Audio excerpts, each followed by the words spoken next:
Нияз Сариев таза жигиттерге бут тосуулар болуп жатканы бийликке абийир алып келбейт. Бийлик кадыр баркын сактап калам десе, буга чейинки уланып келген бандитизмди басып алуу, коркутуу, эски сасык тойбогон саясатчылардан толук арылышы керек. Мындай пикирди жарандык активист Нияз Сариев билдирди. Октябрь окуясы бекер болуп калбаса, бийлик жаңыланды деп көп жакшылыктарга үмүт кылдым эле, бирок тилекке каршы эски калдыктар, эски адаттар жаңыланбай жатат. Эски саясат дагы деле калбай, өлкөнү сазга тартуу жана майлуу кресло маанилүү болуп, өлкөм үчүн иштейбиз, экономикага салым кошолу, элдин жашоосун жеңилдетели деген мыкты таза жигиттерге бут тосуулар болуп жатканы бийликке абийир алып келбейт. Анда 4-октябрь окуясы бекер эле болгон болуп калат. Бийликти бекер эле алмашкан экенбиз дегендер болот. Бийлик кадыр баркын сактап калам десе, буга чейинки уланып келген бандитизмди басып алуу, коркутуу, эски сасык тойбогон саясатчылардан толук арылып, мамлекет үчүн, элибиз үчүн иштеп жаткан жаш мыкты жигиттерди алдыга алып чыгышы керек. Бул эски саясатчылардын каралоодон, монополия кылгандан, креслого жабышкандан башка колдорунан эч нерсе келбей калды. Президенттик башкарууга өттүк, демек президентибиз Садыр Жапаров коркутууга кысым кылган кайсыл бир орган болбосун, мэр болбосун, министр болбосун жумуштан алып чекит коюп, элдик президент болсо эмнеге колдобой коймокпуз? Баарыбыз колдойбуз. Болгону ушул мамлекеттик кызматтагылар элдин тандоосуна каршы чыгып, элди бузушпаса болгону, деп кошумчалаган ал. Варламов кыргыздар Россияга кетип, өлкөнү Кытай акырындап сатып алууда. Белгилүү россиялык блогер Илья Варламов Кыргызстанга болгон сапарын жыйынтыктады. Бул жолку сапарага кайгылуу сезимдерди калтырганын айтты. Алгач ал Ош шаарына барып, ал жактан Бишкек шаарына унаа менен келген. Ал өзүнүн социалдык тармактагы баракчасына Кыргыз өлкөсү боюнча төмөндөгүдөй пикирин калтырды. Бизде адамдар жакшы, бирок бийликтегилер бокочо. Менин досум Кыргызстандагы кырдаалды ушундайча сүрөттөдү. Муну өлкөнүн расмий урааны кылып койсо болот деп ойлойм. Эгемендүүлүктүн 30 жылында өлкөдө 3 революция болду. Бирок бул анчалык деле жардам берген жок. Коррупция, тууганчылык жана мыйзамсыздык эч жерде жок болгон жок. Өлкө жакыр, калктын дээрлик 1/3 жакырчылыктын чегинде жашашат. Калктын жашоо деңгээли боюнча Кыргызстан мурдагы советтик республикалардын ичинен Тажикстан менен катар акыркы орунда турат. Пенсия $100, эмгек акы $200. Анан ушул акчага кантип жашоого болот? Адамдар Россияга иштегени кетип, ошол жакта калып калышат. Кыргызга орус жарандыгын алуу кыйын эмес. Эгер Россия адамдарды алып кетсе, анда Кытай акырындап өлкөнү сатып алууда. Ал кандайча сатып алат? Насыя берет, Кыргызга ишканалар курулат, жардам берет. Бирок эртедир-кечтир карызды төлөө керек болот. Эркиндик Ташиевдин Дубайдан алган вилласы чын болуп чыкты. Жаз айларында УКМКнын төрагасы Ташиевдин Дубайдан вилла сатып алганы айтылган. Баасы $2,5 миллион турган кыймылсыз мүлктү кайсы кирешесине сатып алганы боюнча элде кызыгуу жаралган. Өзү маалыматты четке кагып, сайттарга тараган маалыматты төгүндөгөн. Ошол окуядан кийин эле өзгөндө сүйлөп жатып, 17 жаштагы уулум Жалалабаддагы жакыр үй бүлөгө там сатып берди деп мактанган. Анын баасы 3 миллионго жакын акча каражаты болчу. Эми карап көргүлө, Ташиевдин үй бүлөсү 17 жаштагы баласы миллиондорду чачып, ар кимге үй белек кылып жатса, бой жеткендеринин кандай байлыктары бар? Толук 10 күн мурун Камчыбек Ташиев Жалалабадка 200 орундуу көп кабаттуу үйлөрдүн курулушун баштады. Анын чыгымын белгисиз спонсорлор көтөрүүдө деп айтты. Мамлекет бул Ташиевдин жеке менчик ишканасы эмес да, кааласа белгисиз спонсорлорду жетелеп келип өзүнүн Жалалабатына үй салдыргыдай. Мына Ташиев белгисиз спонсорлорго үй салдырганга жөндөмдүү экенин көрсөттү. Жазда сатып алган вилла дагы белгисиз спонсорлор алып берди деп ишенимдүү айтса болот. Ар ай сайын Германияга барып ден соолугун каратат. Мурда Ташиев ооруса Кыргызстанда эле калчу. Азыр акчасы батпай, каалаган жагына барып, оңго солго чачып жүрөт. Баса Жалалабадына үй салып берип жаткан спонсорлору ким болду экен? Эмнеге алардын атын атабайт? Же жашыруун террордук топтун мүчөлөрүбү? Корккону эмне?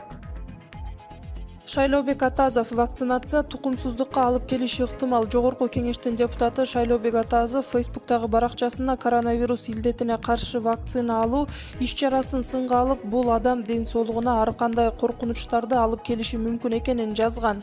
Вакцина алуу бул күмөндүү, коркунучтуу иш-чара болуп жатат. Мага бүгүн маалымат келди. Кээ бир мекемелер мажбурлап берип башташыптыр. Вакцина элибизди келечекте тукумсуздукка алып келүүсү ыктымал. Эксперимент жүргүзүп жатышкан болсо, туура эмес. Саламаттыкты сактоо министри ковид менен күрөшүүдө элибизди вакцина алуудан башка жолдорун сунуштаса туура болмок деп жазган. Буга чейин саламаттыкты сактоо жана социалдык өнүктүрүү министри Алымкадыр Бейшеналиев дагы 7-каналга вакцина тууралуу берген маегинде вакцина бул жаңы препарат. Бул тукумсуздукка алып келеби же алып келбейби эч ким билбейт. Балким вакцина тукумсуздукту көбөйтүшү мүмкүн деп билдирген. Ысык көлгө Асман шаарын куруу жумушчу топ Тору айгырга кеңешме өткөрдү. Ысык көл облусунун Тору айгыр айылында өткөн көчмө кеңешмеде Асман экологиялык таза шаар долбоорун ишке ашыруу талкууланды. Бул тууралуу президенттин маалымат кызматы билдирди. Ысык көл облусунун Тору айгыр айылында өткөн көчмө кеңешмеде Асман экологиялык таза шаар долбоорун ишке ашыруу талкууланды. Аталган жыйынга бүгүн мамлекет башчынын кеңешчиси Равшанбек Сабировдун төрагалыгы алдында долбоорду ишке ашыруу боюнча ведомстволор аралык жумушчу топ катышкан. Топтун курамына архитектура, курулуш, турак жай жана коммуналдык чарба мамлекеттик агенттигинин директору Токтомамбет Сатышев, топтун жетекчиси Айыл суу чарба жана региондорду өнүктүрүү министринин орун басары Нурлан Шерипов жана ишке тартылган мамлекеттик органдардын өкүлдөрү келген. Ведомстволор аралык жумушчу топ жаңы шаар куруу мүмкүнчүлүктөрүнө баа берет. Ушул сыяктуу эл аралык долбоорлорду ишке ашыруу тажрыйбаларын иликтейт. Ошондой эле пилоттук долбоордун концепциясы менен экологиялык критерийлерин иштеп чыгуу боюнча изилдөө багыттарынын тизмеси даярдалат деп жазылган билдирүүдө.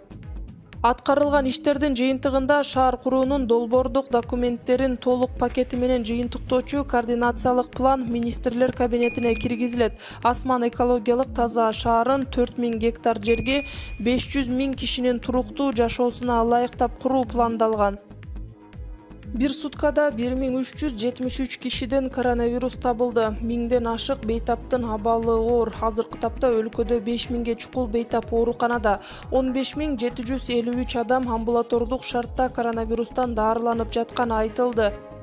Өткөн суткада 1373 кишиден ковид чыгып, ал эми 1103 бейтап сакайды. Бул тууралуу республикалык штаб кабарлады.